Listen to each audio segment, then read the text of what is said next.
Dès que j'ai eu ma première caméra, j'ai fait du cinéma d'animation et j'ai tout de suite utilisé la pâte à modeler. Cette matière me permet une très grande souplesse d'animation et une grande richesse de mouvement, surtout dans l'expression des visages. Les personnages ne se contentent pas de bouger, ils sont vivants. De plus, la pâte permet une grande finesse dans la sculpture et offre une assez grande variété de couleurs. D'ailleurs, ces couleurs sont très vives et très saturées. Je fabrique des marionnettes en pâte à modeler. Le premier problème à résoudre, c'est justement la mollesse de la pâte. Le personnage s'affaisse sous son propre poids. Il faut alors y inclure un squelette rigide. J'utilise pour ça du fil de plomb torsadé. Le plomb est assez rigide pour maintenir le personnage dans la position désirée, mais reste quand même assez souple pour permettre l'animation. D'ailleurs, ce squelette s'avère très utile lors du tournage. La chaleur des projecteurs ramollit la pâte et le personnage s'effondrerait sans le fil de plomb.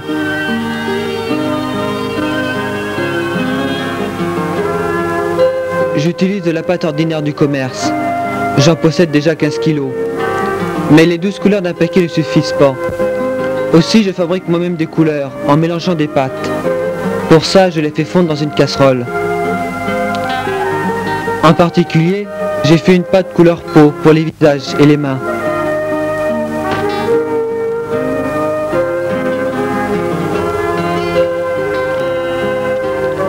La durée de fabrication d'un personnage va de quelques heures pour les plus simples à plus d'une semaine pour les plus compliqués, si j'utilise par exemple plusieurs couleurs. D'autant plus que je fais mes personnages en deux tailles.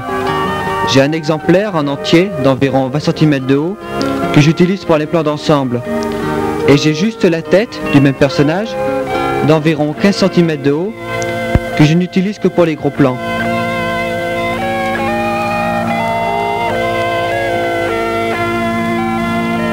Je ne cherche pas non plus à faire des personnages trop sophistiqués. Les nombreuses manipulations auxquelles ils vont être soumis lors du tournage détruisent les détails, mélangent les couleurs. Il faut alors rénover les personnages, voire même les refaire entièrement.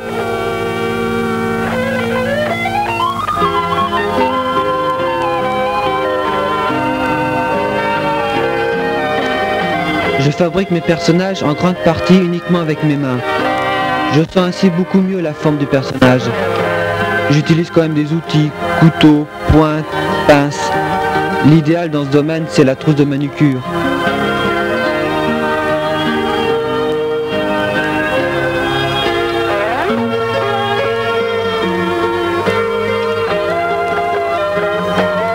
L'un des avantages du cinéma d'animation, c'est de pouvoir montrer des personnages et des décors totalement irréels, fantastiques, surtout avec la pâte à modeler. Je ne cherche absolument pas à copier la réalité. Le fantastique me permet d'exploiter à fond les possibilités de la pâte à modeler.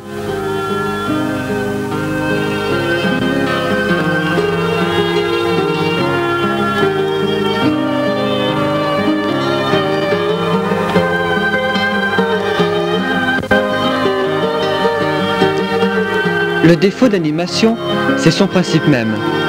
Il faut reconstituer le mouvement en prenant des photos, à raison de 24 pour une seconde de projection. Pour un film de 5 minutes, ça représente 7200 images. C'est très long à faire. Il faut beaucoup de patience, beaucoup de minutie. De plus, la pâte à modeler ne supporte pas d'être exposée trop longtemps au feu des projecteurs, car alors elle se ramollit et colle aux doigts, et je suis obligé de m'arrêter assez souvent.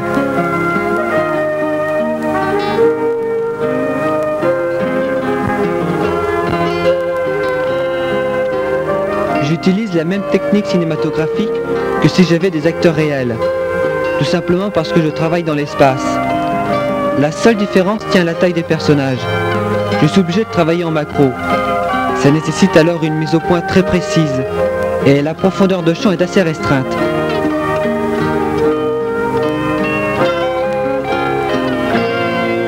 Au moment de la prise de vue, je ne sais pas si l'animation sera bonne, si les mouvements seront trop lents ou trop rapides. Ce n'est qu'à la projection des rushs que je sais si j'ai échoué ou réussi. Et c'est là tout le plaisir d'animation. Voir qu'enfin sur l'écran, ça bouge, ça remue, ça vit.